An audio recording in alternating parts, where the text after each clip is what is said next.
And what I love about the Exodus event, and we see it in our reading today, is the reality of our human struggle. Our readings today speak to us of the journey or the pilgrimage aspect of our faith. That it's something we have to keep working at. It's not just a decision that we make one time and we're done. But we have to continue to pursue God, have to continue to pursue holiness. And so God has worked these many miracles. And yet today the people start to grumble once again. And that's the part that I love because it speaks to us of our own struggle.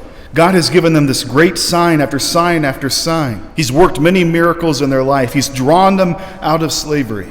They're afraid that God is not going to provide for them. And is this not our struggle as well? And each one of us in our own way starts to grumble against it. Starts to say life was better before. Or at least it was easier when I could do what I wanted to do. We share in that grumbling of the Israelites. God doesn't always answer our prayers the way that we want Him to answer them. But God knows what is truly best for us. Again, what we go back to often and time again. God gives us what is truly good for us, what we need, not always what we want. So in this Lenten journey, we do enter into this in a very intentional way, and that takes us to our gospel today. And there is so much that we could focus on in this beautifully long text tonight, but I want to just focus on this back and forth and this receiving goodness from God and how we can enter into it more completely.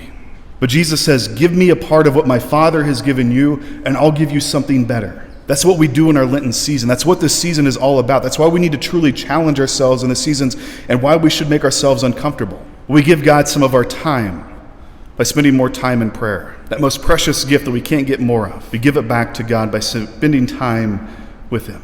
We give Him some of our pleasure through fasting, through sacrifice, giving up, at least for a while, some of the good things of this world.